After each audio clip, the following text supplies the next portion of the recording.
Welcome to the podcast. Lately there's been this notable shift. High school grads are really turning towards skilled trades instead of the classic 4-year college route. Yeah, it's kind of a massive change, right? I mean, switching from the traditional college narrative to hands-on careers in plumbing, welding, and construction.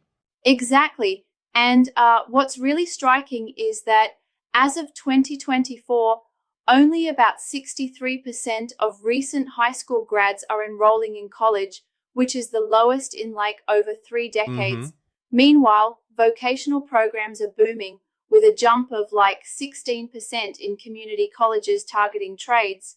That's huge, right? And I guess it all ties back to rising college costs and, the whole student debt issue, doesn't it? Absolutely. The costs have just skyrocketed. Public in-state tuition rose like 30% between 2011 and 2023, while private institutions even hit a 42% jump.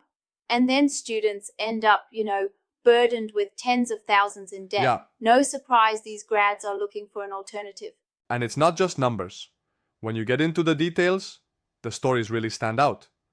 I mean, take Cy Kirby, for example, who started in construction at 19 and built his own company without ever stepping into a traditional college classroom. Right. It's like these success stories are fueling the trend. And it's not just one or two cases. More than half of Gen Z now believe you can land a great job with just a high school diploma plus the right skills. Mm-hmm. Even platforms like X are buzzing, sharing $70,000 job offers directly from high school trade programs. That's remarkable. But don't you think there's still like a lingering bias when it comes to trades? I mean, it used to be seen as the second best option if you weren't cut out for college. Oh, yeah, there's still some of that stigma hanging around totally. However, it's also a real shift in public opinion right now. 33% of adults actually recommend trade schools over 4-year degrees. And on top of that, employers are starting to value these skills more than ever. Right. It's interesting because the historical push for college dates back to post World War II with the GI Bill and the economic boom then. But now, as we see deindustrialization and job shifts, the practicality really wins out. Exactly. Instead of spending 4 years and accumulating so much debt, these grads can get like immediately into the workforce with competitive wages. For instance, entry-level trades can average around $23 an hour up to median wages in the low $60,000, and the ROI is Mm-hmm. significantly faster.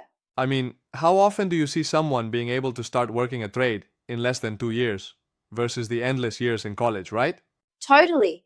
And there's this rising sentiment among Gen Z that like you can achieve economic security without that long college detour. Thumbtack's data even mentioned that 9 in 10 Gen Z grads find the route through trades much more Yeah, appealing economically. but here's what puzzles me a bit. How do we address the challenges that come with trades? I mean, they're physically demanding, carry risks of injury, and still suffer from stigma among some parents and educators. That's a really critical point.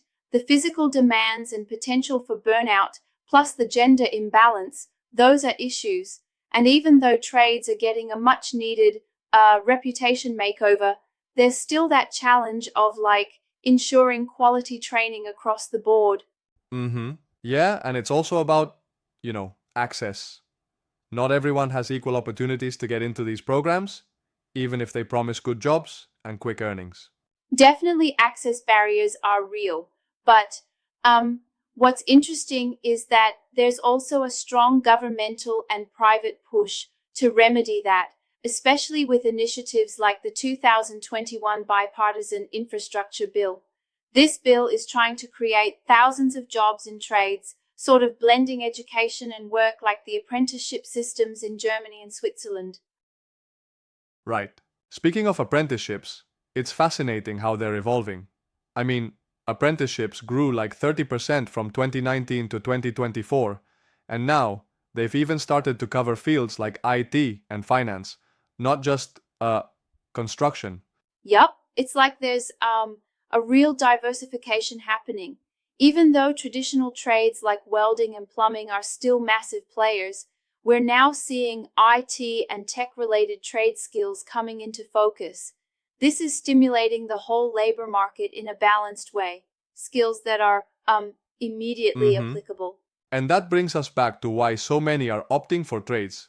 The promise of immediate employment, without the extensive wait times of a college education. Like trade programs last from 9 to 24 months, which means you start earning sooner compared to a 4-year degree. Precisely. Speed is a huge factor.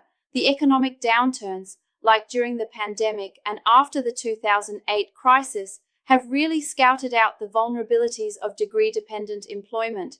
Many college grads are ending up underemployed or stuck with hefty debt. Meanwhile, trade school graduates can jump into the workforce almost immediately. Right, right. And beyond just the financial reasons, there's also the um, satisfaction factor. Many of these trades offer personal fulfillment and the chance to see tangible results from daily work. Exactly. It's like there's immediate gratification in hands-on work.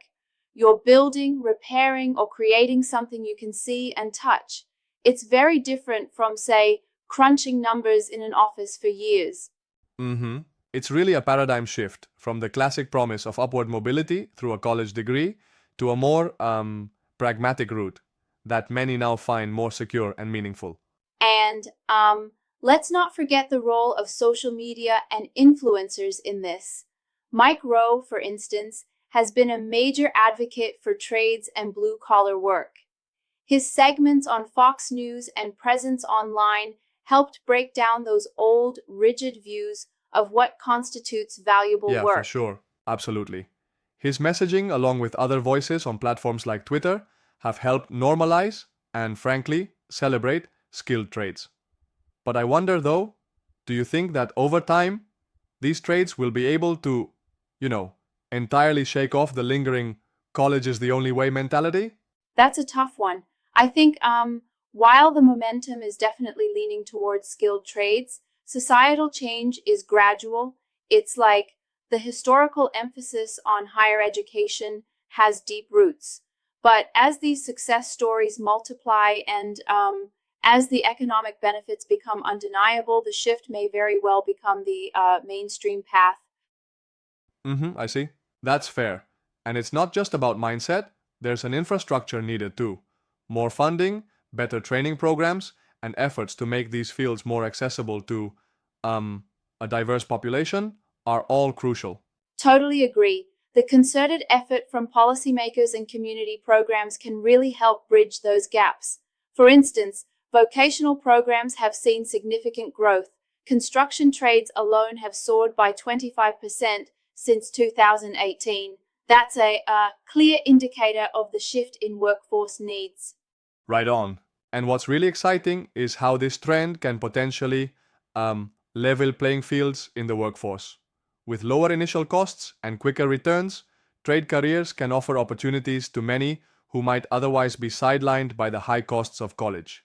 Absolutely, it's about economic accessibility as much as it is about personal satisfaction. And the fact that more than two-thirds of non-college attendees are already participating in the labor force shows there's a strong pull towards pragmatic education. Mm-hmm. Yet, let's not overlook the potential pitfalls. For example, even though wages can be competitive, there's still the inherent risk of physical labor and, um, potential burnout over time. True, and while these risks are real, many advocates argue that with proper safety protocols, improved training, and evolving technology, these jobs can be made safer and more sustainable.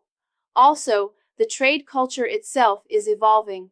More support systems are being developed to help workers, including mentorship programs and industry-specific unions. Yeah, that makes sense. And then there's the future angle to all of this. With baby boomers retiring and a predicted silver tsunami creating millions of trade vacancies, skilled trades are not just an alternative. They're becoming essential to keep the economy ticking. Exactly, it's like a massive workforce gap waiting to be filled. Policymakers are even starting to view vocational education as a key tool in reducing inequality and ensuring economic Indeed. sustainability. It's really a refreshing alternative in a society long dominated by the college narrative. I mean, wouldn't you agree that it's about time we made room for diverse paths to success? Oh, absolutely. It's like, why limit potential by forcing one model on everyone when, well, the trades can offer not just a viable but sometimes a superior route to both personal and economic growth. Yeah, I totally agree. And these changes highlight the important interplay between economic trends, cultural shifts, and policy decisions. It's a reminder that education, in all its forms, should match the needs and talents of the next generation rather than forcing them all into one mold. Very well said. And as we look forward, the conversation about the value of college versus skilled trades is not just an academic one. It's directly tied to the real lives, finances, and future prospects of millions of young people. Exactly. These discussions challenge the so-called college for all narrative and open the floor for a more, holistic view of what success truly means in our economy today. So, wrapping up, while the traditional college path still holds value for many, the rising trend of high school graduates opting for skilled trades is a clear signal that diverse routes to success are not only possible, but increasingly smart in today's economic Right. climate. And that's a wrap on today's conversation. It's really exciting to see where this will lead in the future. More opportunities, more diversity in careers, and a more balanced workforce. Thanks for tuning in, everyone, and keep an eye on these trends. They're shaping the way we define work and success going forward.